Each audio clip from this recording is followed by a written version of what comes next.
中國人心目中一直有好重要嘅位置。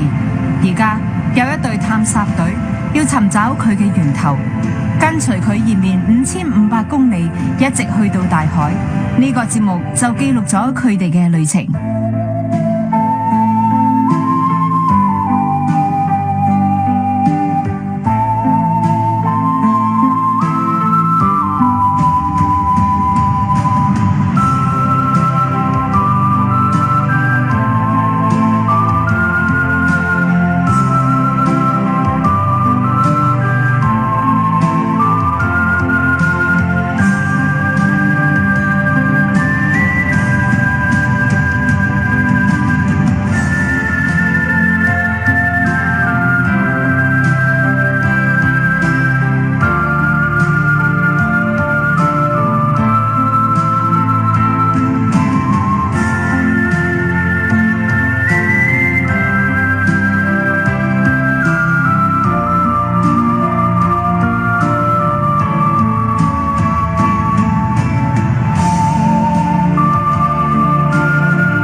El nacimiento del río.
Los montes Sangemaken son una cordillera coronada de nieve que se extiende por uno de los más remotos rincones de China.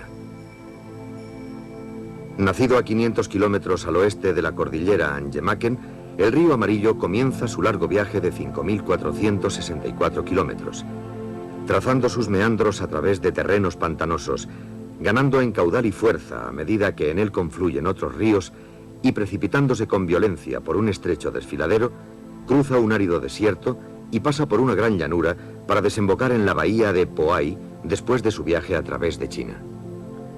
El gran río Amarillo, hogar de los primitivos antepasados del hombre, fluye por valles donde florecieron las primeras civilizaciones y es considerado como uno de los 4 lugares importantes en el desarrollo de las civilizaciones. La larga historia del río Amarillo está salpicada de ellas.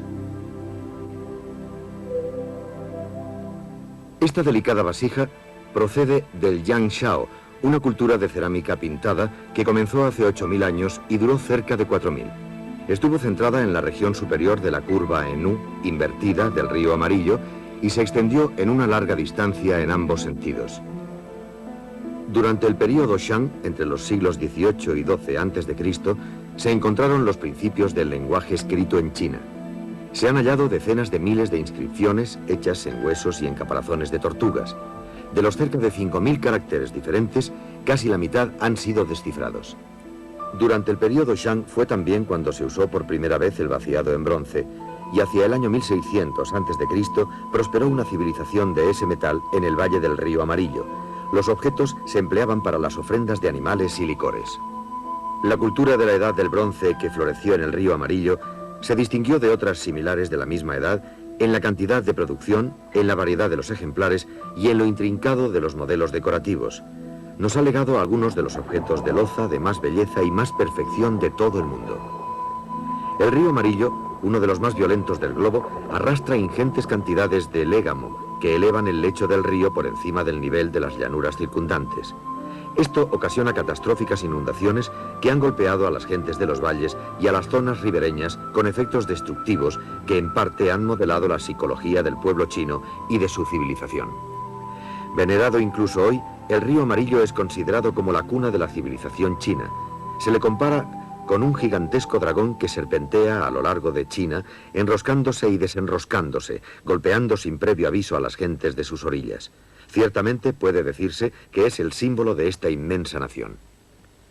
Nace en un manantial de la provincia Qinghai y cae por un declive de unos 5.000 metros hasta que llega al mar. A medida que se aleja de sus orígenes, en las tierras altas, discurre por cañones y gargantas, mientras recibe las aguas de sus afluentes. Después de su paso por terrenos montañosos, el río Amarillo emerge en las amplias llanuras para fluir a un paso más placentero en dirección a su desembocadura. A pesar de más de 5.000 años de historia, la cabecera de este río no está aún localizada. Por esta razón, se creó una expedición chino-japonesa que comenzó su andadura hacia las regiones occidentales del país. Las cordilleras de los montes Anjemaken se extienden en dirección noroeste-sudoeste más de 400 kilómetros. Estas cordilleras han sido veneradas por los habitantes de la región a lo largo de toda la historia y consideradas sagradas. Desde sus orígenes, en el oeste lejano, el río Amarillo discurre por el flanco sudoeste de este glaciar y de los montes cubiertos de nieve por su extremo meridional, para luego seguir hacia el norte más de 500 kilómetros. Por el horizonte se extiende una inmensa llanura desde el pie de estos picos majestuosos hasta Qinghai y el Tíbet.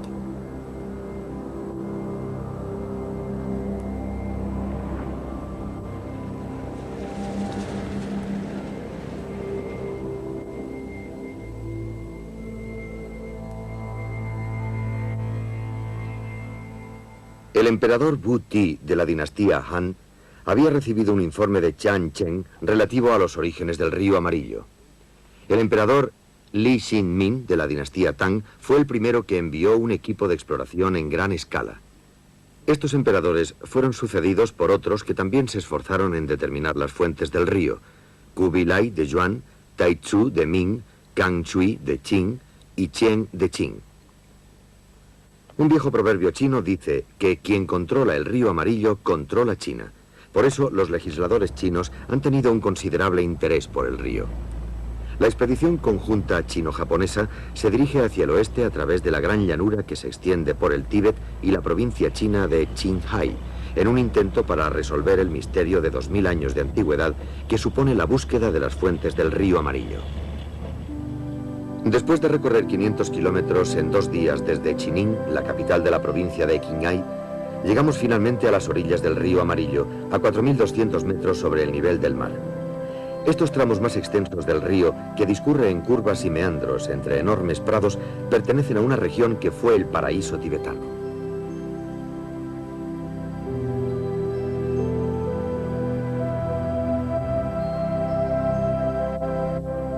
Madoi, una ciudad tibetana de la zona alta del río Amarillo, tiene una población de unos 1000 habitantes y se halla en el centro de la región en que viven los nómadas tibetanos.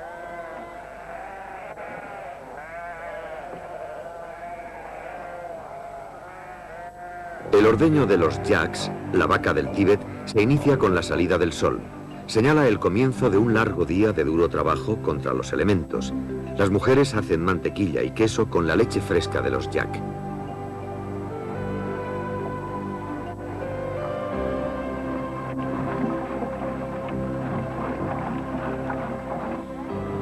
La temperatura media en esta región es de 4 grados bajo cero. El río Amarillo se hiela durante la mitad del año. Aunque nos encontramos a mediados de junio, el viento es de un frío punzante. Los tibetanos viven en tiendas llamadas pao, hechas con fieltro tejido con pelo de yak.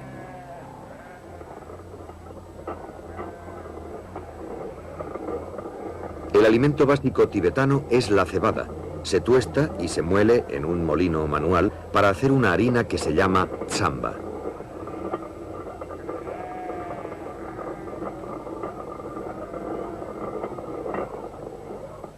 A las 7 de la mañana, los hombres inician el día tomando el desayuno. La tsamba se mezcla con té o con agua caliente y se amasa a mano. Se toma como suplemento leche de yak o queso. Los tibetanos comen vegetales muy raramente, pero en cambio beben grandes cantidades de té.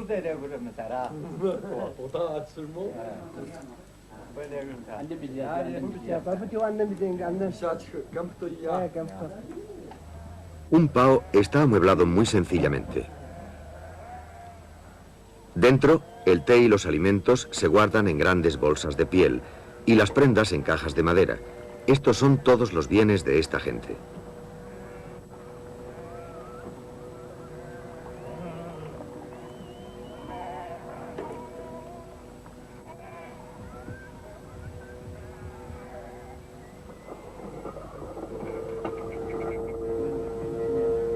Cuando ha terminado el desayuno, las mujeres comienzan a hacer la mantequilla. Se coloca leche caliente de yak en un separador.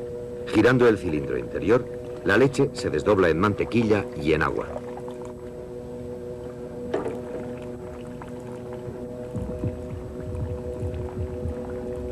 La mantequilla se concentra en la parte de arriba. Hirviendo el residuo, se desnata el queso.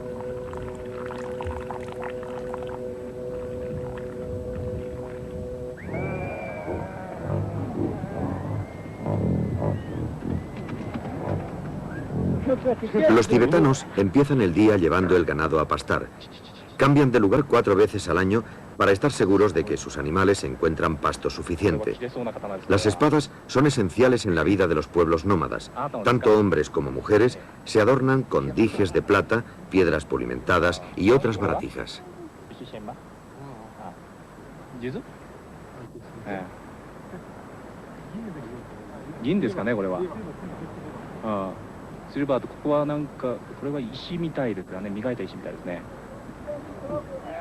Los hombres sacan los rebaños de ovejas para pastar alrededor de las 8 de la mañana. Normalmente regresan al atardecer, que es hacia las 9 en este territorio. Es una característica tradicional de este pueblo nómada.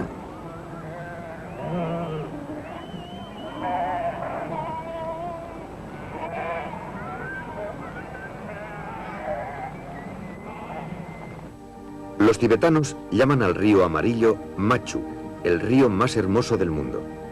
Nuestro equipo sigue avanzando a lo largo del Machu para descubrir sus orígenes a unos 300 kilómetros de Madoi.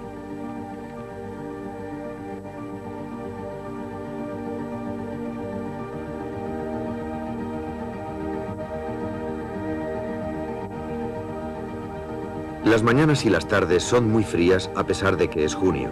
La primavera en las tierras altas del Tíbet es muy corta. Las astutas y divertidas liebres están en el periodo de apareamiento.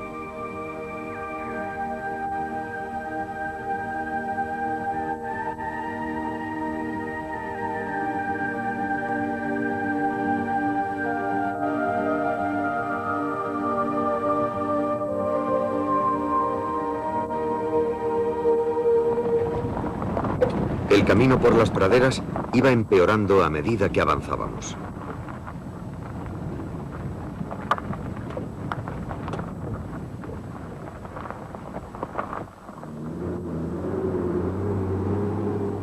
A unos 60 kilómetros de Madoi llegamos a 2 grandes lagos, el Ngoring y el Gyaring. El primero tiene 30 kilómetros de largo y la misma longitud en su parte más ancha, mientras que el Gyaring tiene 30 kilómetros por 25. Por su delicada belleza, los 2 lagos se consideran como 2 perlas de la parte alta del río Amarillo. Son lagos de agua dulce y los de mayor altura de todo el mundo, pues están a 4.300 metros sobre el nivel del mar. Ngoring significa en tibetano largo lago azul. Con sus orígenes en el remoto oeste de China, el río Amarillo fluye hacia el este a través de estos 2 lagos. Cuando sale del lago Gyaring, el río tiene color azulado, completamente diferente de su aspecto habitual, cenagoso, amarillento y de curso rápido.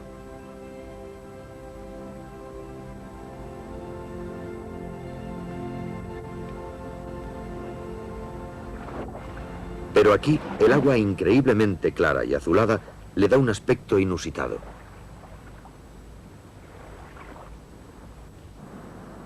Había una tienda de campaña de pescadores en la playa.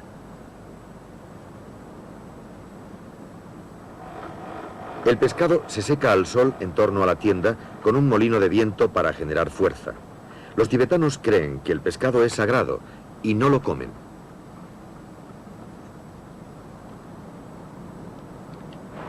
Pescadores. Deben ser chinos por sus caras y atuendos.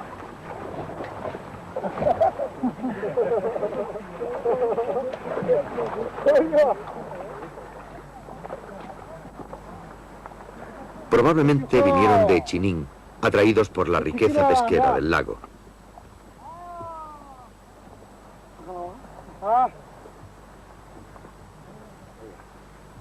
Los peces de este lago, llamado Huangyu, no tienen escamas. Se cree que se fueron atrofiando gradualmente debido al agua fría de los lagos de las tierras altas.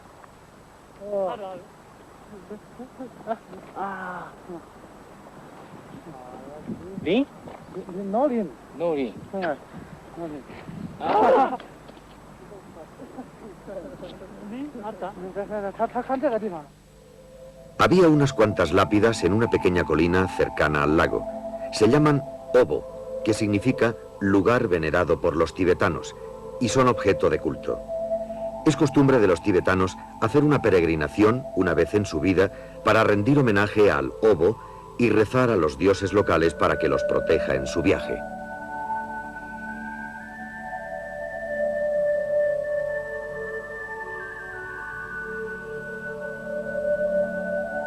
El budismo llegó al Tíbet en el siglo VII, cuando una princesa de la dinastía Tang, llamada Wen Chen Gongza, se casó con un rey del Tíbet. Se dice que la princesa fue bien acogida por los tibetanos del lago Ngorin. Un emisario de la corte Tang, que acompañaba a la princesa, informó al rey que el lago Ngorin era el origen del río Amarillo y dijo que él había visto cómo sus aguas fluían desde el lago. En realidad, sus orígenes están más al oeste.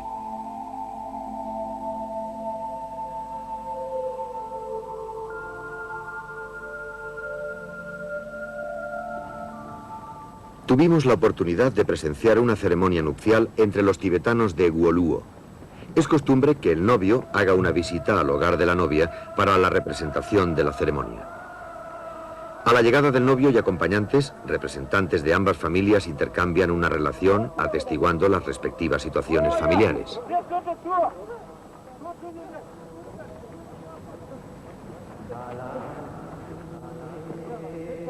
La ceremonia es altamente emotiva y a veces contiene luchas en las que salen las espadas.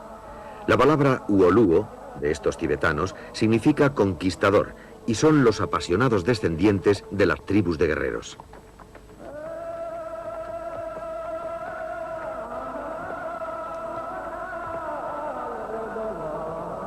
En la ceremonia de salutaciones, el intercambio de licores se hace 3 veces. Habiéndose aceptado la boda, el novio es llevado hasta su asiento.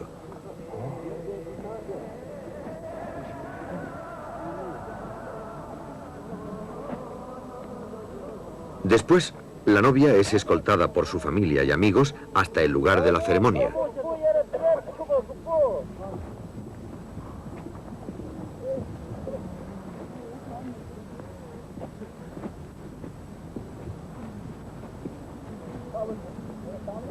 La ceremonia comienza con el sacerdote lama entonando sutras. Reza al dios de la tierra por la felicidad de la pareja.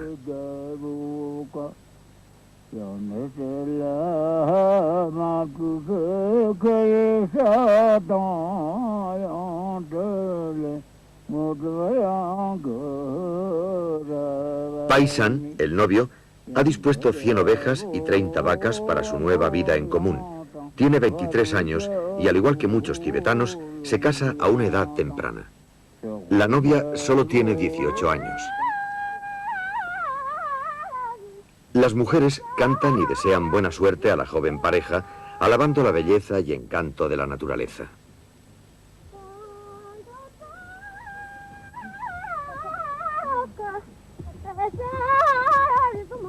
El novio esparce el licor hacia arriba 3 veces.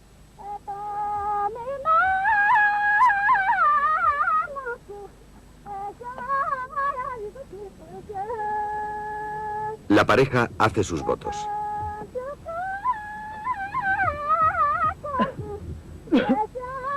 La novia también esparce el licor 3 veces.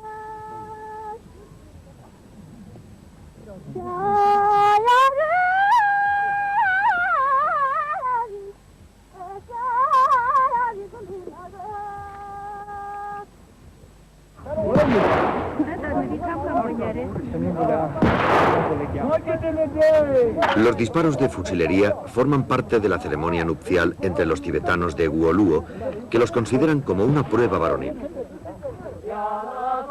La corta primavera de la meseta es la estación nupcial de los tibetanos. La fiesta dura 2 días y 2 noches. La animación continúa ininterrumpidamente con el ruido de los cantos y del bullicio resonando por todas partes.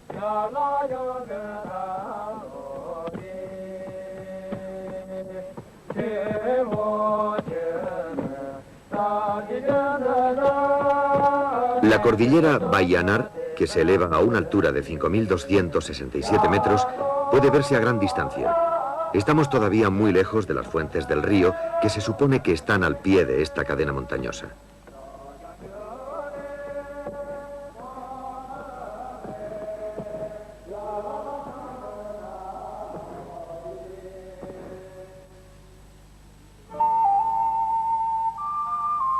La nieve se derrite en las tierras altas hacia finales de abril.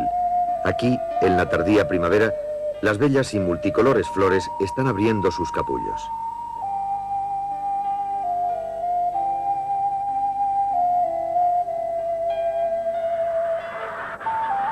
Las islas que salpican estos 2 lagos son un paraíso para los animales que las pueblan. Los cormoranes, gaviotas y otras aves estaban en su periodo de apareamiento.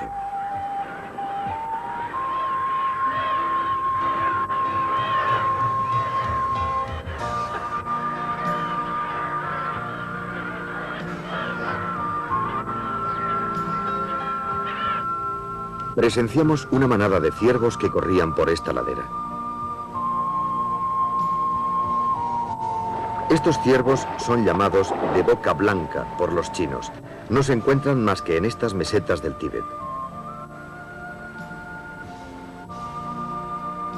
Un rebaño de ciervos, incluidos los más jóvenes, se baña nadando con suma habilidad en dirección a una isla cercana.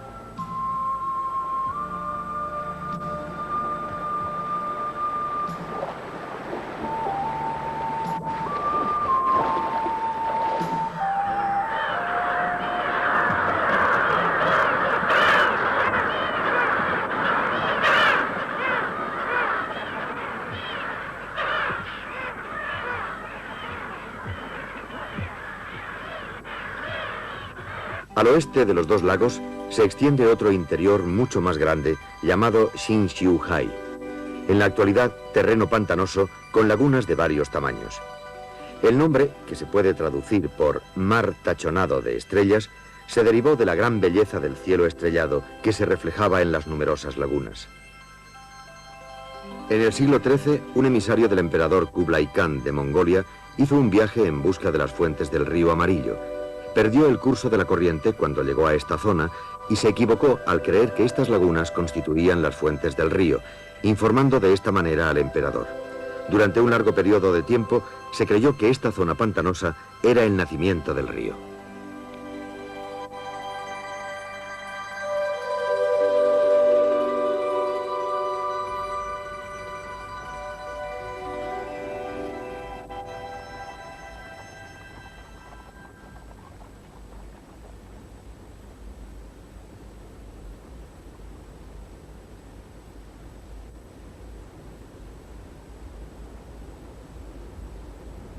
La cigüeña de cuello negro es una aristócrata entre los animales de la meseta. Lo mismo que el ciervo de boca blanca, es una especie única aquí.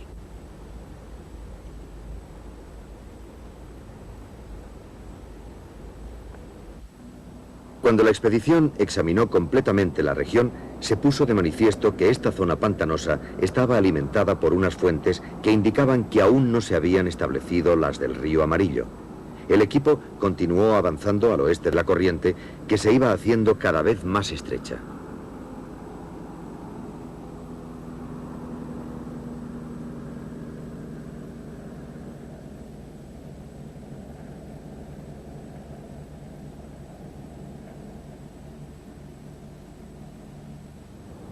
En épocas antiguas, la meseta King Kang era el lecho de un mar. Se elevó al mismo tiempo que lo hizo la cordillera montañosa del Himalaya, cuando el continente indio chocó contra el de Asia. En esta meseta, en la falda misma del Himalaya, hay muy pocas colinas escarpadas y las praderas llenan los huecos que hay entre ellas.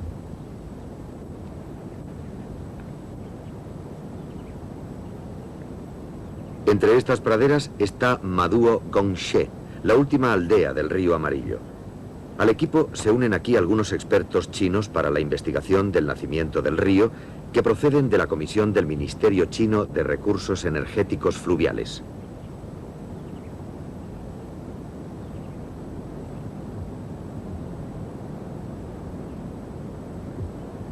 Los aldeanos llegan montados en yaks para saludarnos. El yak, un vigoroso animal muy bien adaptado al clima frío de las tierras altas, juega un papel importante en las vidas de estos nativos.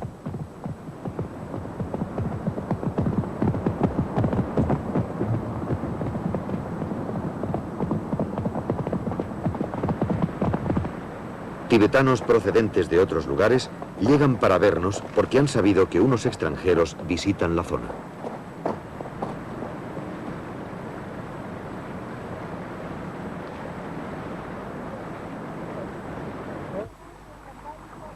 Los aldeanos salen cualquiera que sea el tiempo que haga. Vimos a algunos lavando verduras, una escena más bien rara. Generalmente no comen verduras, pero esta gente debe haberlo copiado de los chinos.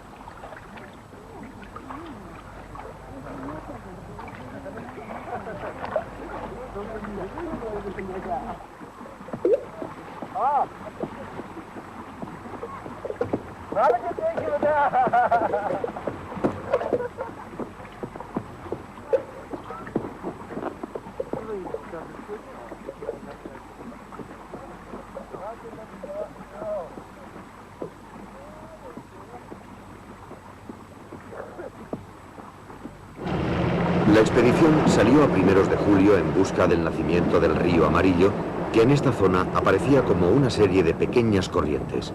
Fuimos avanzando por ellas.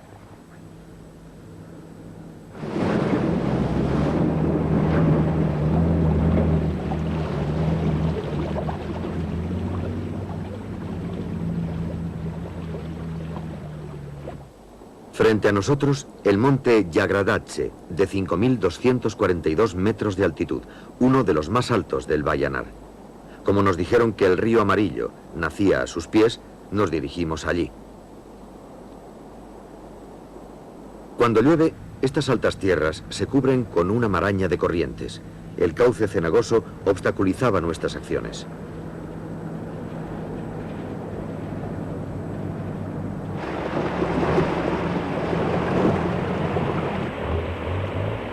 Las condiciones eran tan duras que nuestro avance era muy lento, hasta el punto de que hacíamos 1 kilómetro por hora.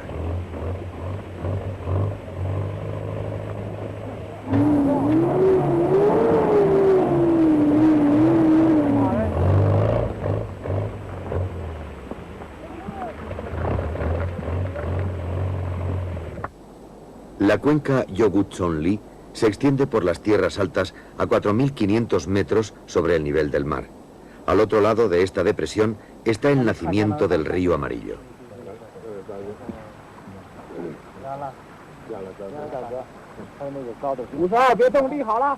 Algunas praderas no estaban correctamente situadas en el mapa y los miembros de la comisión lo estudiaban minuciosamente, siguiendo las corrientes y comprobando la configuración de los afluentes del río.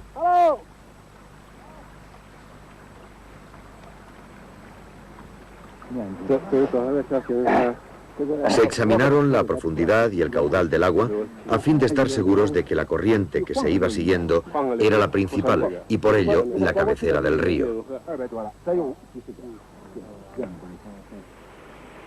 Ya que el camino no era practicable al oeste de la aldea Maduo Gongshe, se supuso que no era posible seguir con el jeep. Se decidió esperar al equipo de ayuda tibetano que iba a llegar a la mañana siguiente.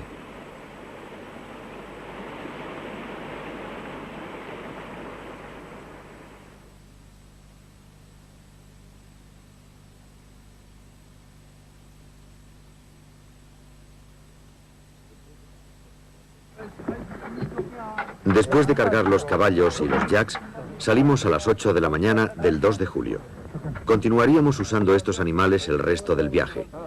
Se nos dijo por parte de la Comisión China que el nacimiento del río Amarillo estaba a unos 8 kilómetros al oeste de donde nos encontrábamos, por lo que confiábamos que llegaríamos allí hacia el mediodía.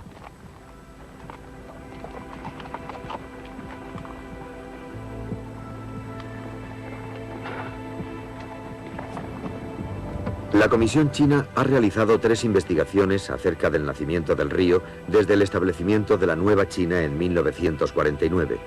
Esta vez se preparaban para erigir una lápida en el lugar del nacimiento.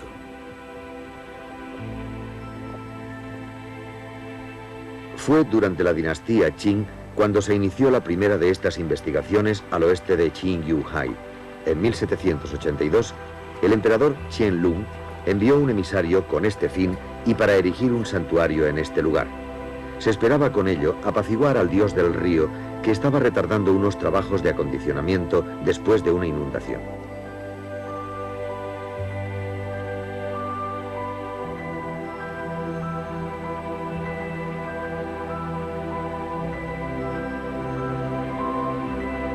Seis años después, un emisario informó que había visto salir agua de una gran roca situada de 10 a 15 metros sobre el suelo y, según dijo al emperador, aquí estaba el nacimiento del río Amarillo. Buscamos esta roca, pero sin resultado. Solo conseguimos que aumentara nuestra ansiedad. Era casi mediodía y aún no habíamos llegado a las fuentes del río. Un arroyo de unos 30 centímetros de anchura desapareció en aquellos lugares pantanosos y luego reapareció en un tramo más alto. Este manantial mostró una corriente subterránea, lo que probó que el origen del río tenía que estar más arriba.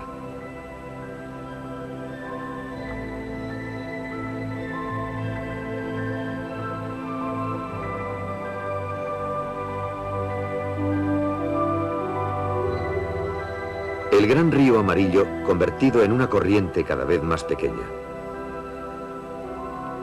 Los miembros de la Comisión China estaban finalmente resueltos a localizar sus orígenes y desmentir las teorías que habían establecido las distintas dinastías en los 2000 últimos años.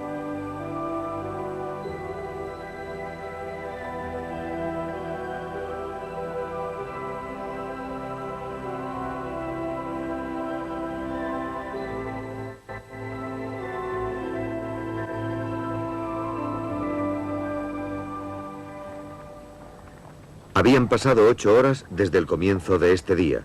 Habíamos recorrido una distancia de 20 kilómetros.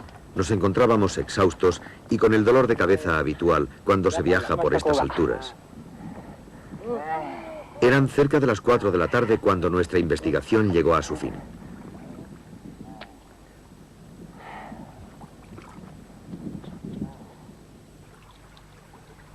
Siguiendo el último arroyuelo, que era todo lo que quedaba del poderoso río Amarillo, vimos un surtidor de agua clara que salía del suelo. No había otra corriente.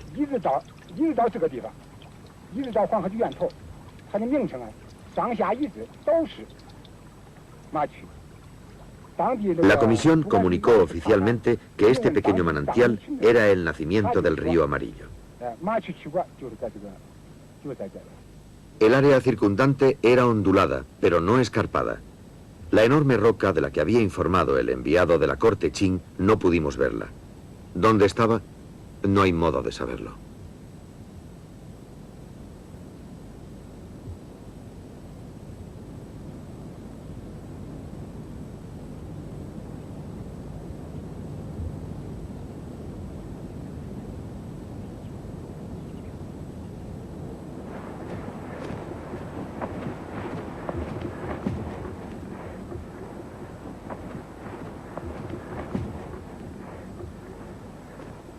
A la mañana siguiente, levantamos el indicador que señalaba el origen del río Amarillo. Junto a los caracteres chinos se puso una inscripción en tibetano que decía: manantial del río más bello del mundo. Era el primer monumento erigido en los 2000 años de historia que constituyen la búsqueda de las fuentes auténticas de este río. Brindamos con el agua del manantial. Tan clara como el cristal, era muy agradable al paladar.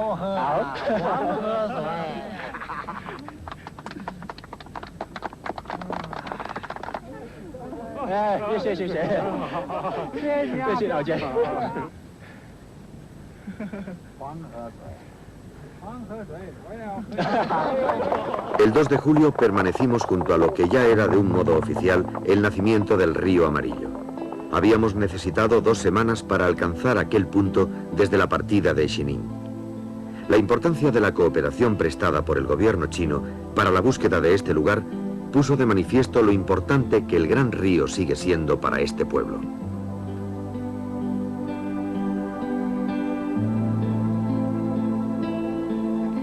El nacimiento del río Amarillo se encuentra a una altura de 4.575 metros sobre el nivel del mar, en la latitud de 35 grados 1 minuto y 3 segundos norte y en la longitud de 95 grados 59 minutos y 24 segundos este. El río Amarillo, famoso por sus aguas cenagosas y desagradables, brota de esta hermosa y suave meseta para sorpresa de muchos.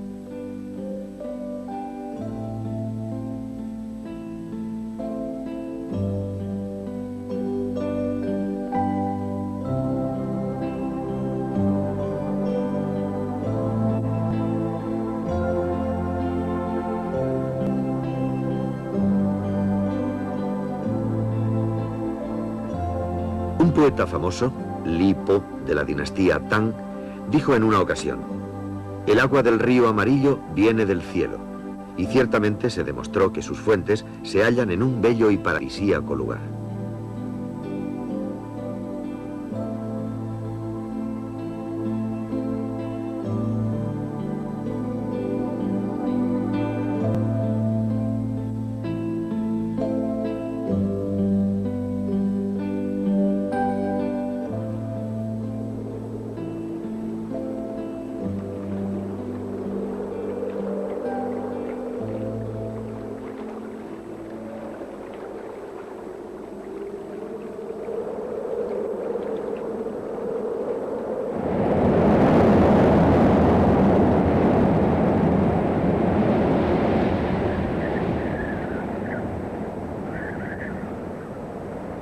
A pesar de su gran belleza, la meseta en esta altura era muy fría. El sol puede ocultarse repentinamente en las nubes y el tiempo se convierte con rapidez en una gran ventisca a pesar de estar en julio.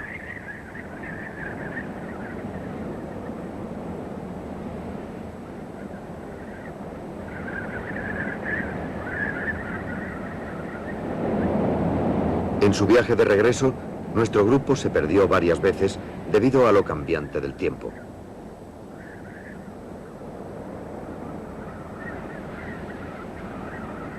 Una gota de agua del manantial de las tierras altas se convierte en una parte de una gran corriente que recoge grandes cantidades de arena y que al cabo de un mes llega hasta Po Ai después de un recorrido de 464 kilómetros. Fluyendo suavemente de un pequeño manantial al pie de una colina, el río Amarillo comienza su largo viaje hacia el mar.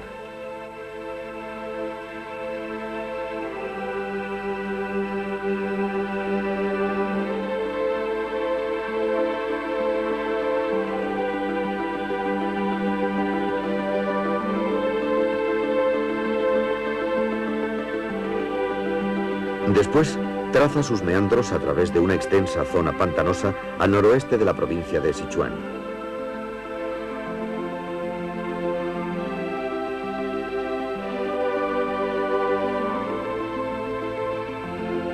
Desde estos pantanos, el río se dirige hacia el noroeste por la provincia de Sichuan y entra en una región de colinas de la parte oriental de la provincia de Qinghai, donde ha erosionado un estrecho desfiladero de unos 10 metros de anchura. En este desfiladero, el río resulta peligroso y la gente que navega por él o que lo cruza en esta parte ha de hacerlo con mucho cuidado y con gran riesgo. Esta es una balsa especial hecha con piel de oveja que se usa tradicionalmente en los tramos más altos del río Amarillo.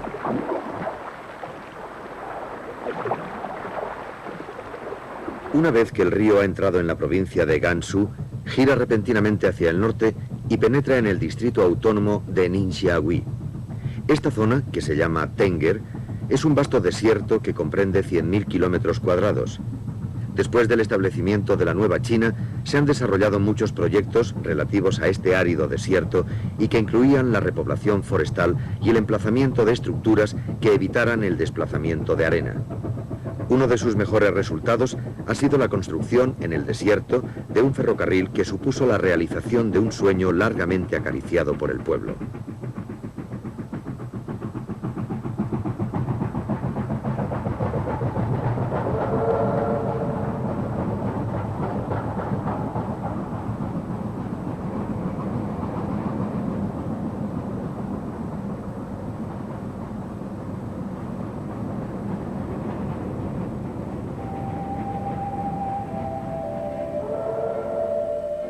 Después de atravesar el desierto de Tenger, el río Amarillo entra en el distrito autónomo de Mongolia y gira hacia el este.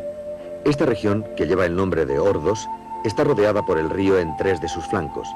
Por toda esta área y a ambas orillas del río se extienden los restos de la Gran Muralla de este a oeste, testigos de una larga historia de luchas tribales y de los esfuerzos de las dinastías para rechazar las invasiones de los bárbaros. El río Amarillo ha sido, con su valle, el teatro de acontecimientos históricos muy significativos, tales como las violentas guerras entre la dinastía Han y los hunos antes de la era cristiana y el surgimiento y caída del imperio mongol que aterrorizó al mundo en el siglo XIII después de Cristo. Después de su curso hacia el este, el río tuerce violentamente hacia el sur y atraviesa Jinshan, entre Shanxi y sus provincias.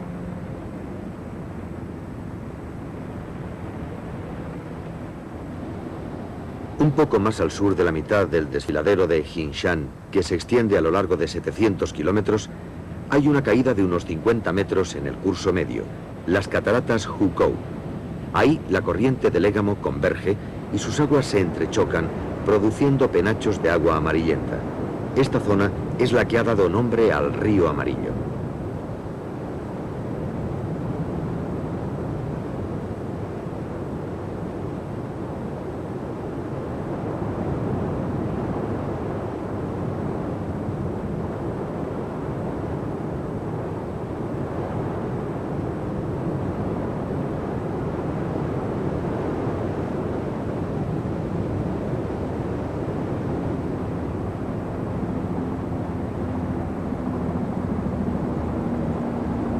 Se dice que el río lleva 1,6 billones de toneladas de légamo al año, suficiente para rodear 27 veces el Ecuador con una colina de tierra. En este aspecto, el río Amarillo no tiene igual en el mundo.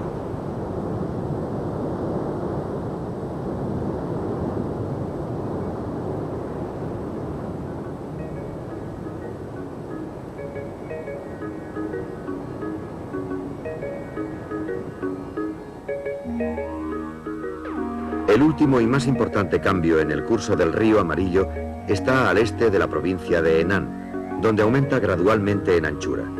Convertido ahora en una gran extensión de agua amarillenta, el río, en su madurez, tiene ya poco que ver con lo que antes no era más que una delgada corriente de agua de un insignificante manantial en una lejana región de China.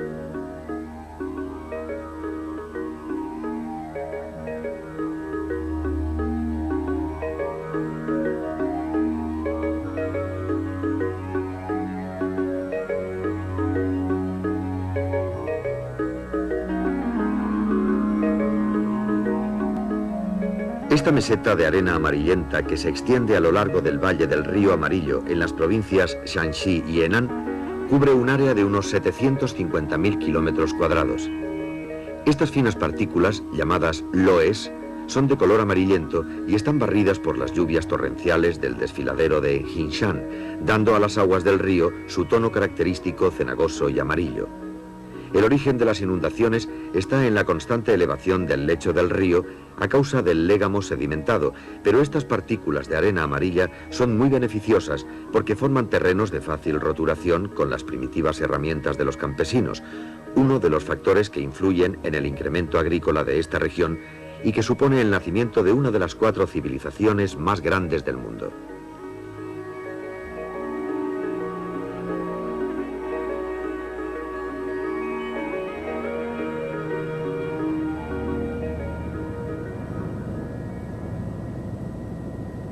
En esta área de loes, La gente vive en unas moradas especiales llamadas yaodong, excavadas en la tierra arenosa amarilla. Estas viviendas, frescas en verano y calientes en invierno, son ideales en un clima que se caracteriza por sus temperaturas extremas. En la actualidad se dice que unos 40 millones de personas viven en viviendas como la que estamos viendo. En los suburbios de Luoyang, la antigua capital de Henan, están las cuevas de piedra de Longmen en el río Ji, un afluente del río Amarillo. Hay alrededor de 2000 cuevas de piedra excavadas durante un periodo de 400 años a partir de finales del siglo V. En sus paredes interiores están talladas cerca de 100.000 imágenes budistas.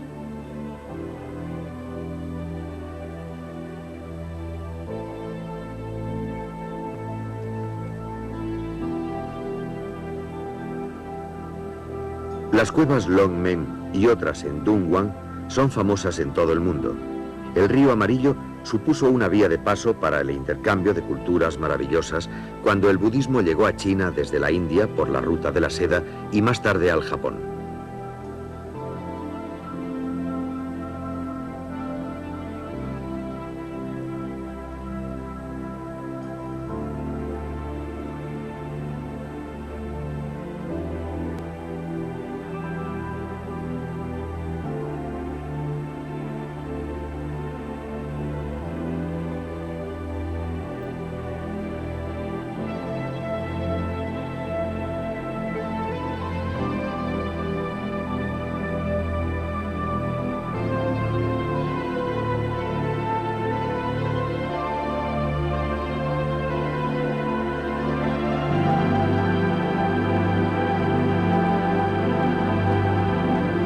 Las grandes cantidades de légamo que lleva el río Amarillo desde sus tramos iniciales se depositan en el lecho en un área comprendida entre Henan y la provincia de Shandong y son la causa de las frecuentes inundaciones de esa región.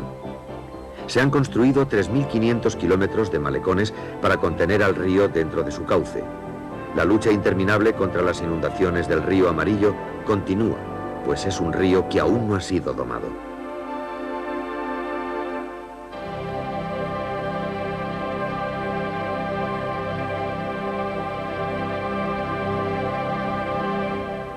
El gran río Amarillo ha traído a su entorno natural varias y consecutivas civilizaciones que se han desarrollado a lo largo de sus orillas en los últimos 7000 años.